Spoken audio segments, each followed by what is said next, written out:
Hey man, finally get to talk about the NFC West. It has been a Right. long 2 months heading this direction, but I'm excited to get into it. You ready? I am ready. All right, sweet. I am too. So, get us started with the Seattle Pond Pigeons, Seahawks. Oh, you're going to get us in trouble right off the bat. Okay. All right. So I got the honor of taking on the Seahawks in this one, and the story of the Seahawks really has to do with this right here. The Seahawks, I think the where you and I look at the Seahawks story kind of coming up recently has been that whole Geno Smith era and bringing him in, and how surprised I think we both were at how seamless that all was. Now we've moved to a completely new era from coaching down. So in comes Mike McDonald, Clint Kubiak, Sam Darnold, and a whole slew of other people to come in and take over in this team, or really update its direction in kind of shape it in their own image. So it'll be very interesting to see how they manage that going in. McDonald was a DC with the Ravens. It's going to be very interesting to see how can he make that defense even more prolific. Sorry for the Cardinals, in that division. And then Kubiak coming in and trying to run things on the offensive side of the ball. How can he bring some of the success that they had with the 49ers in there and set things up for Sam Darnold? And of course, they've lost DK Metcalf, which I think for Darnold coming in is a big challenge to overcome. I think it'll be interesting because he is a definitive possession receiver. Bringing in Cooper Kupp is a cool addition. I'm intrigued to see what's left in his tank, how he does with this offense. And Jackson Smith and Jigba, he's been awesome to watch up there.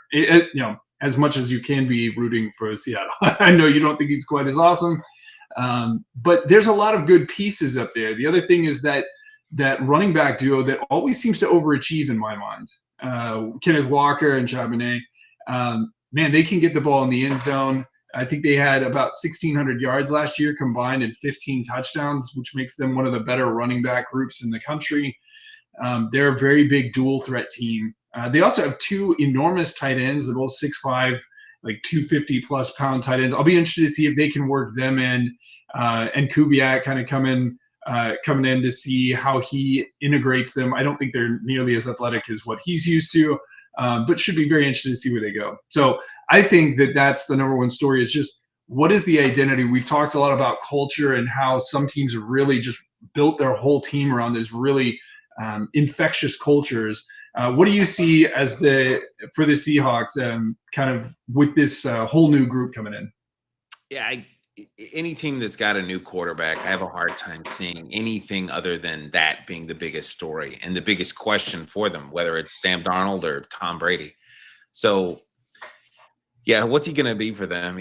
For us, for the Cardinals, just like from my perspective, I'm like, great. It's not Geno, anyone but him. We were 0-6 in 3 years against Geno Smith. So, not him is great. And again, we lost to Darnold last year too. So, there's a pattern, and we're not improving. But it's not a good pattern. we'll see. Yeah, no, there's some substantial changes there.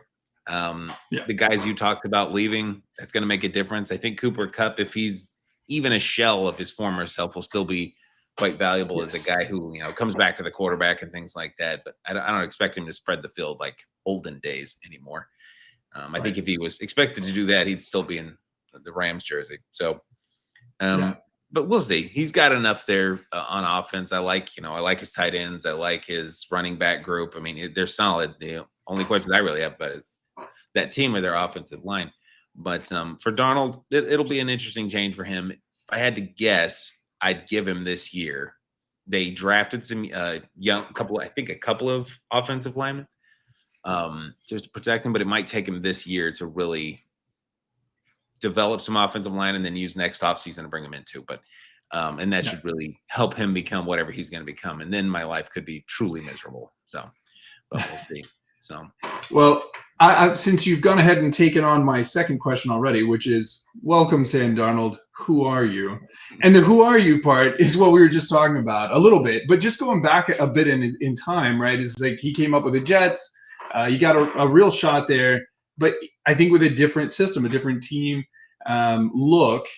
He's been to Carolina. He, I think, went to be more of a transition guy. He went to the Niners. He's gone to, and then he went to Minnesota. And it's crazy that we're talking about like, well, what is it the expectation for him to be when he goes to Seattle? Like transition, like you were saying, or is he going to be the guy? Who is he? What is he bringing? It's kind of crazy to have that conversation about a guy who's coming off of a 4,000-yard passing season with 35 touchdowns. It seems like I think anybody else you'd be saying, well, he's obviously the guy for the duration. Like going forward, he is the guy. Why would you bring in a guy like that otherwise? Or also, how much does a guy have to do to earn his spot? And so I wonder how that is going to be and who they would be even looking to transition to if they were looking to transition in the near future as well. One other thing about that is, while he also put up wildly increased stats last year, yet one of those stats that he also took a lot of was sacks. I think he's also shown, because he took 48 sacks last year and played all 17 games. I think he's been pretty durable. It's amazing. He's 28. He's got a lot left to give. I'll be very interested to see how they do all of what they do with him. But I think he's also shown that there are systems that he does not work well within, and there are systems that he does work well within. We'll be interested to see how the staff comes up, with a system that works around him or not. So we'll see. You want to add anything? I know you kind of already just talked about most of those things before we jump over to the Rams, or you want to just jump across? Only thing is, I guess it's two quick things. One, I don't know. Immediately when I saw this picture, it made me think of like the older version that they're now portraying of Dexter. Not Dexter's Laboratory, but Dexter, like serial killer Dexter. And that's kind of the vibe he's giving me here. And I hope he doesn't come to kill me. So, but yeah, other than that, it's the who are you idea is like who you're going to be now is, I think really does sum it up pretty well, where I'm hoping against what I'm about to say, but they're hoping that he's not the guy that needs an amazing offensive line to be the guy. They allowed a lot of sacks last year, if memory serves, and Geno knew how to operate that line, and they probably had a better arsenal than they have this year. As much as they've still got something this year, they probably had more complete wide receiver group. And so established quarterback who knew everyone. They had all the chemistry. So I think they're kind of up against it in that regard there.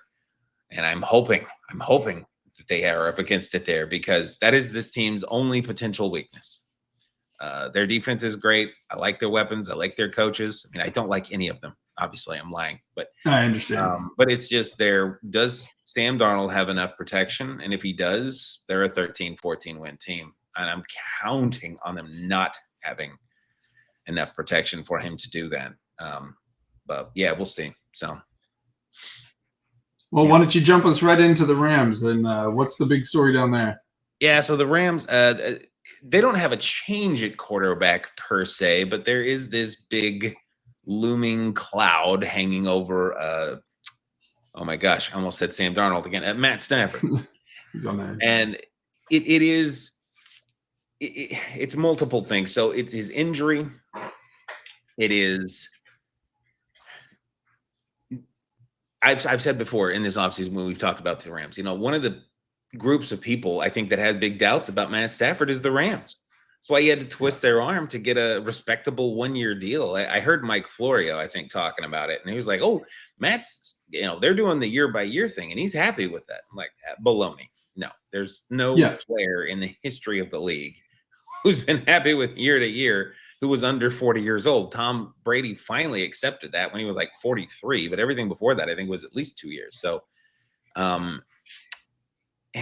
there's something up there, even beyond the back. I mean, last year when he was relatively healthy, he really didn't have great production. Again, this is coming from a jaded Cardinals fan, all right? Just all of this huge grain of salt. But, and now this back thing is hitting him, and there are questions there. Can he get healthy? He hasn't really been practicing that much. One day he'll throw, and they're like, "Yeah, you threw 60 times today. It was great." And then the next day is like, "Yeah, he can't move." So there are real questions there, and I think this is what everyone's on pins and needles for, because they have a great roster otherwise. Similar to the Seahawks, except instead of their offensive line, it's the actual quarterback that's the question. So yeah, I think that's the big one for them. I don't know. How do you see this playing out, or what do you think of this idea? Well, it's funny. Like he's one of those guys who always puts up decent yardage numbers, right? Like if you've got him in fantasy football, it's like, oh, okay, cool, we're getting some yards. But I think he threw for 20 touchdowns last year. Nakua and Cooper both missed time, right? Higbee missed a ton of time. It's like, well, how are we getting in the end zone? And the answer is simple: we're not. And so, I honestly don't think they were a better team last year than Seattle. I think that Seattle definitely scored a few more points than they did, and I don't think I was overwhelmed with their offense either. So him staying healthy is a big deal, obviously, but the supporting cast around him has to for them to be productive. I think we've seen how big a value Higbee really is and how much he leans on him during the season, in particular in the red zone. So I think it's a number of problems they're going to have to figure out for him to be productive. And I think if he's not productive, then what are we holding on for at that point in time? So yeah, I wonder if he doesn't have a fairly high-end season, how much longer they're planning on holding on before they're looking for where's our future. So that I would agree with your assessment on that for sure. Yeah.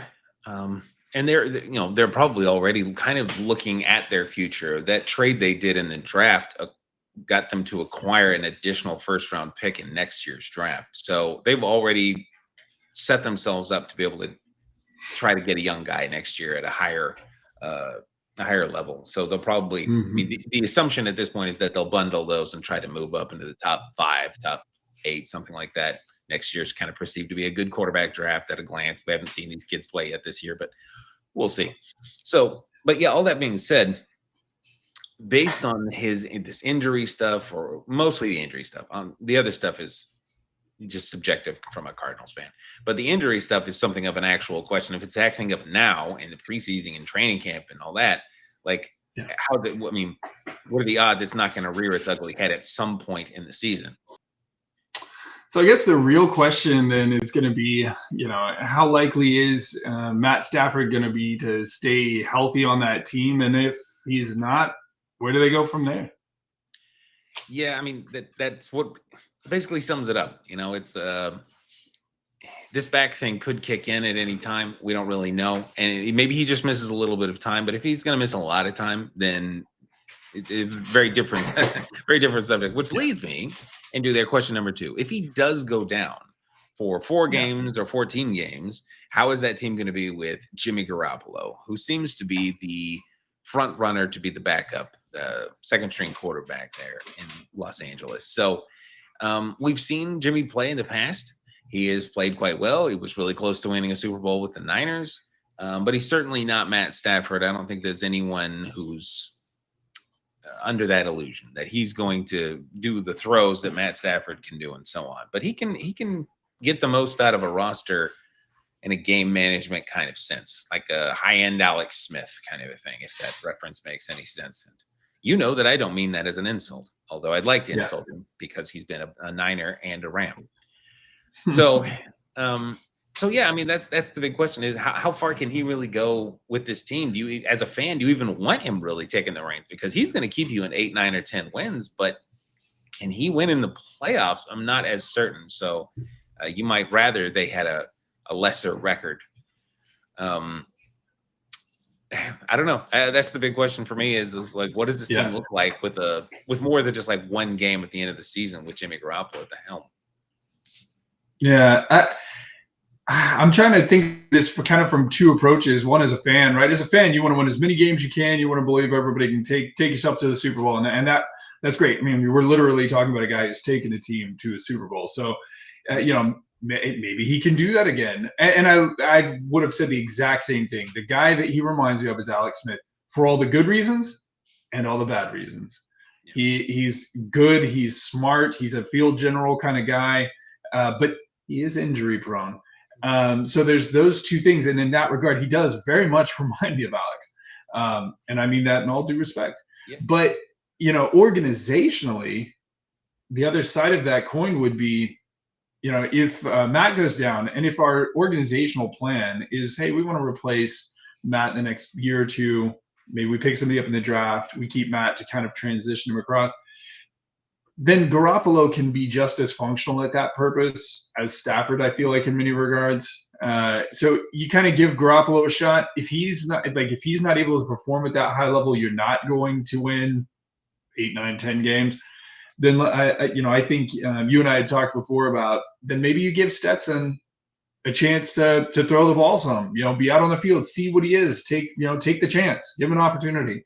And go from there. So I don't see how they really lose with this. Like you said, it's a loaded roster.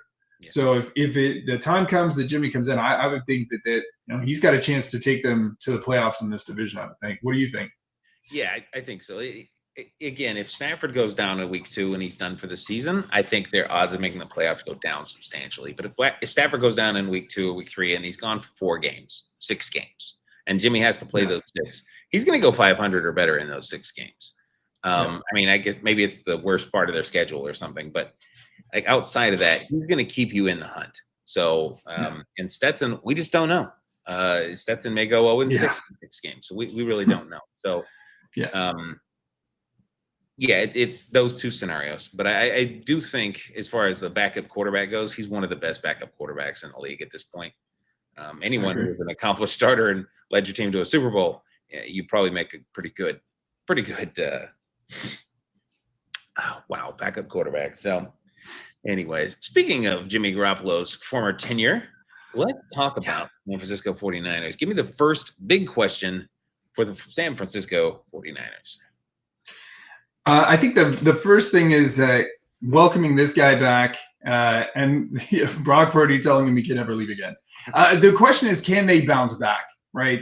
I mean, they're just a couple years ago away from really being in the driver's seat in this division. And all of a sudden, they're struggling. And they've had a lot of injury problems. They've had a lot of things going on. McCaffrey, big signing, making some money, not playing football. He's doing a lot of commercials, so that's good. But, I mean, they need him on the field. Like, this offense clearly does not work without a functioning run game. And I think that's something that they're going to need, which is kind of interesting because, they've given up some of their running capital as well. So I feel like all the weight is now on Christian McCaffrey as they come in. Now, with all that being said, it's like, great, let's get our offense back up and running. You can tell where they think that their problem is, which is when they went to the draft, they went in this order. They picked up Michael Williams, edge out of Georgia, first round, Alfred Collins, defensive tackle, Nick Martin, linebacker, Upton Stout, corner, and CJ West, defensive tackle. They know their problems are on defense, and they've also brought back some other familiar faces, which we'll get to. But can they, leverage that to reduce the 430 points they gave up? Their offense is really on par for the rest of the division, but can their defense needs to become a solid defense again for them to compete here. So, can they score a few points more and be a more consistent offense, and then also bring in a defense? To me, that's what they'll need to do to bounce back. Do you see something else that they'll need to do? Another big gap, maybe? Yeah, no, not really. It feels like they're in a transition year, kind of a reload kind of a year. They've got $80 or $90 million, I think, in dead cap this season, which is usually indicative of a team that's offloading old contracts and then bringing in a lot of young players, which they did. I think they brought in like 12 or so draft picks this year. A lot of young guys, a lot of them on defense. And they're starting to let some of the older veterans go. But I know I've used this reference with you this offseason before, and that's, if I were to tell you a story about a team, it's like, okay, this team is letting go of some old veterans. They lost a key contributor, wide receiver on to another team. Yeah. They just did all these things where they let all these guys go, but they do have a good quarterback, and they're a well-run organization. And this year, everyone's saying, well, you're talking about the Niners. Yeah, they're going to really struggle. It's like, no, I'm actually talking about the 2024 Bills. And then they went I forget, I always get it back, 13 or 14 wins. So now Brock Purdy's good, but he's not Josh Allen, to be fair. But James Cook is not Christian McCaffrey either. So if they can get 2023 Christian McCaffrey back, then everybody look out. They still have Trent Williams and that offensive line and a great run game around him. So he could vault back into top 3 running backs in the NFL. I have my questions. This weird, unnamed Achilles issue that's going on with him is concerning. But hopefully he's okay. And I say that as a Cardinal fan. I still hope he's okay. But yeah, those are pretty much their big questions for me. Is just, is this really a reload year, or do they actually have a shot? And really, mainstream media, they're kind of all over the place with them. Some guys are like, oh, they're going to win 5 games this year. And some guys are like, oh, they're going to win 12 games this year. Right. And no one really knows. So we'll see. They are probably a bit more health reliant than some other teams in the NFL this year. Not just because of Christian McCaffrey, but partially. But yeah, I mean, they're one of the bigger questions in the NFL of all the 32 teams. So I'm very interested to see what they do. I'm glad we get to play them later in the season, so I can get some idea of who they really are. Yeah. No, that makes sense. And I think that whole, if they're not going to be a 5-win team, this guy has his work cut out for him. Robert Saleh coming home. He gets to enjoy the kids here. I wonder how he views it coming in, right? We talk about Draft Day, your favorite movie of all time, where he's talking, the guy's like, I don't want a new quarterback. You've got to teach them everything, right? And I wonder if he views it that way, or if he's excited, and I'm sure on many levels he is, about all this amazing youth capital that he has for a defense. And he's still got some great veteran leaders to help him mold them into that. But really being able to theoretically step right back in with Shanahan in a known situation, or will his time having been a head coach change the dynamic of that relationship? I mean, he did go up to the Jets and they did end up with a top tier defense as well. Will everything kind of fall back into place the way that it did before, or are there going to be potential tension if things don't go smoothly on the defensive side of the ball? So I think for them to be successful, he's got to be able to figure out a way to quickly incorporate all that youth into that defense in a functional way in a very tough division, top 3 in points scored division, and get them to work. But I think he's also kind of got the chops to do it. He's got a proven track record. What do you think? Yeah, all those young players, again, that big draft that we kind of alluded to earlier, it's a good time to bring in a defensive coordinator like this so that he can train them from new. In this context, like your reference about draft day, like maybe with a quarterback that's a pain. Bruce Arians used to talk about that. It was like, I don't want to do a rookie quarterback where you got to teach them all this stuff and you got to unteach them all the stuff they learned in college, that kind of stuff.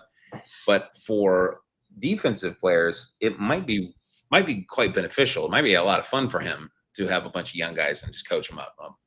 So yeah, I'm hoping that it takes him at least a year. Just give me 1 year. Yeah, right?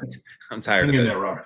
But yeah, no, it'll be interesting to see him back on the Niners sidelines again. I don't think he'll be there long because he's going to get scooped up again, because he was not the problem with the Jets. And I'm not saying Aaron was necessarily, but he brought some stability to that team. They just couldn't get their offense right. So, but I think he'll probably only be there for a couple of years, and then he'll get another head coaching job. So, all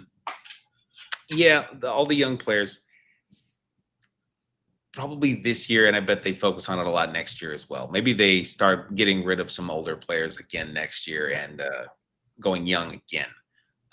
But we'll see. We'll see. We'll see.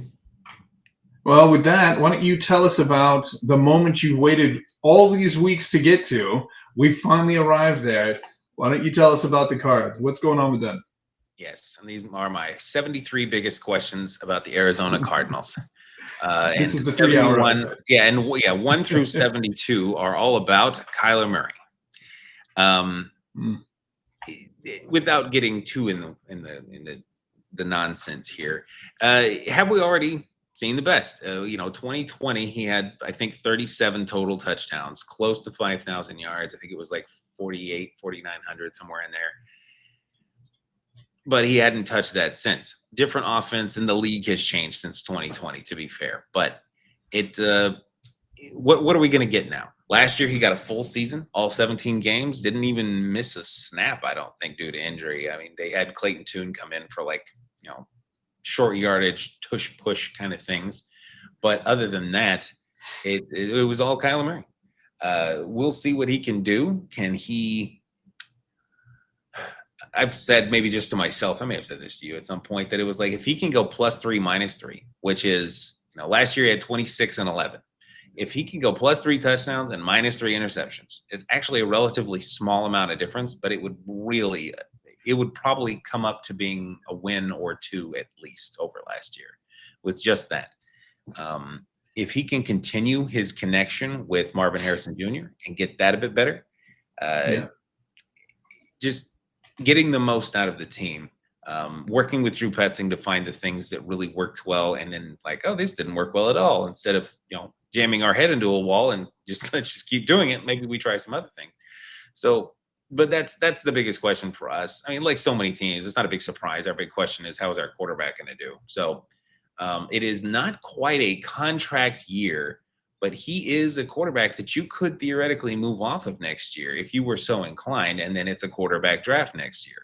So it's been said, it's just a make or break year for him. And I was like, I think on some level it is. There's a sort of tread water option as well, but I don't know exactly what that looks like. I'd say there's a 5% chance of tread water, and he's exactly where we are now at 12 months. But all the other chances are, he's out, or, oh yeah, he's the guy. 100% he's the guy. So where's he going to land on that? We don't know. But he has said he wants to run more this year. I think he was maybe still a little gun shy from running, because it wasn't a big hit that took him out back in 2022. Yeah. He was just running, and he turned right, and his knee said, "I'm going to stop now," and then that was that. Yeah.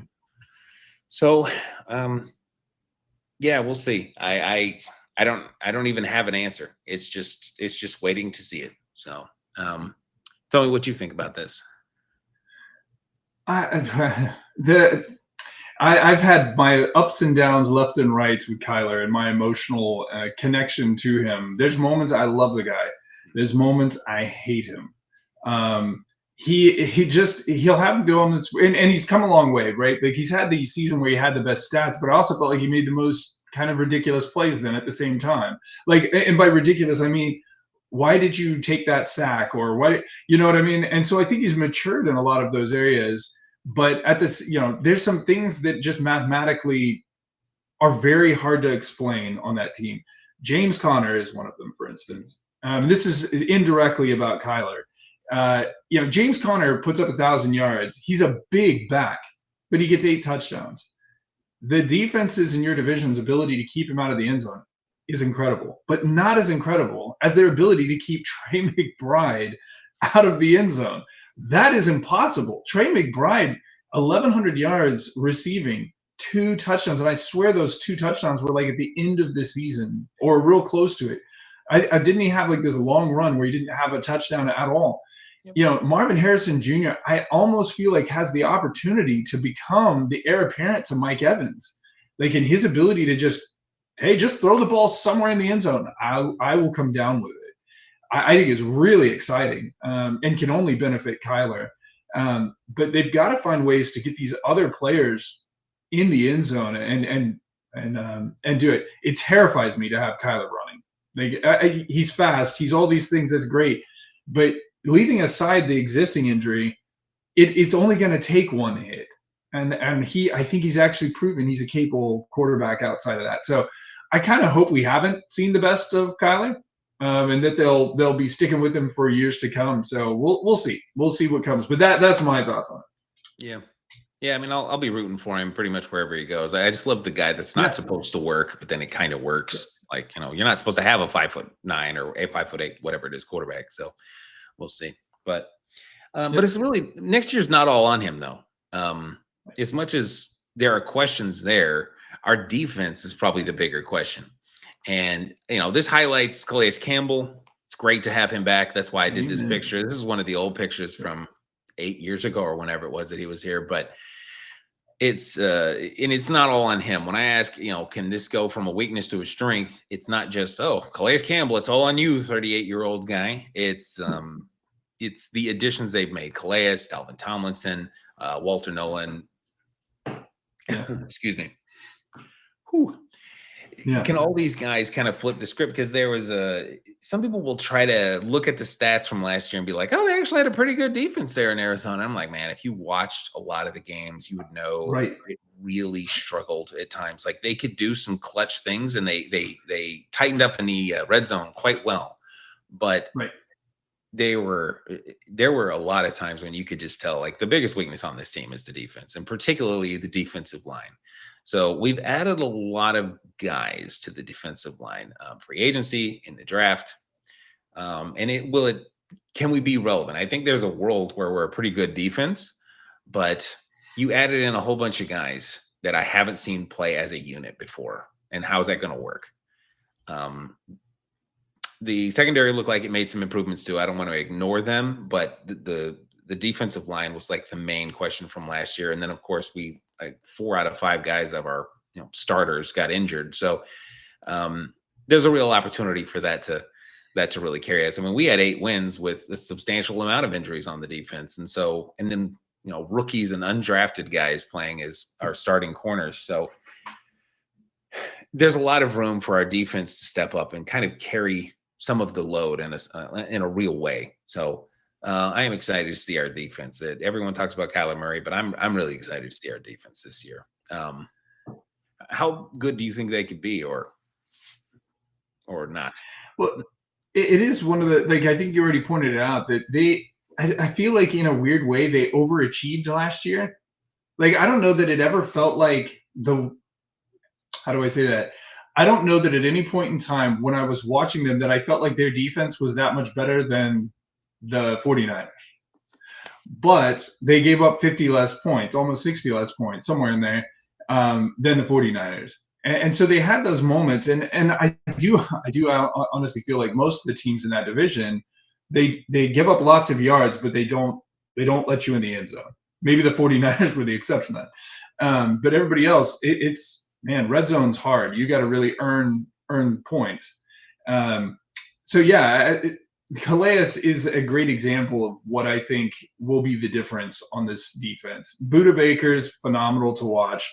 He is a lot of fun, but it's always a scary thing when you have a safety who's got 100, 150 plus tackles, because it means people were getting down there. Like, he's all over the field and that's great, but you need other people who are going to be making those plays. And I do think that they brought in known quantity guys to do that. But I think they've also brought in some people to maybe even pick up the cultural attitude, the work ethic, I don't know, all of those kind of things as well with guys like Calais. I think he's a great example. So I think that they can have as good a season from a point standpoint as last year? Absolutely. I kind of expect that they'll need to be better than that even. And I think they can move into being the true best defense in this division. But they're going to need some productivity from guys like this, some of the vets on the team, older vets too, that are coming in, still making a difference. So yeah, I think that'll be great. I'm excited for them. Oh, same. And of course, we'll have to change this picture tomorrow after the Micah Parsons trade gets finalized. So easy now. Yeah, no. Them's fighting words. We're having a beautiful moment there for a second. Yeah, I was feeling good. But anyways, so all right. Well, I'm glad we finally got to talk about my Cardinals, because I'm a selfish guy, and we went 32nd out of 32. So I feel like I held that at bay. Anyway, so this actually wraps up our entire Burning Questions series for every team in the NFL. We're going to get more into regular season stuff starting here pretty soon, and what we're going to be doing for all that. So we are trying to get to 100 subscribers by about the start of the regular season, if we can. We really appreciate everyone who's already subscribed and watched us multiple times, and I hope that you'll continue to join us in the future. We appreciate any new subscribers if you're willing, and we will see you all next week. Regular season's almost here, thank God.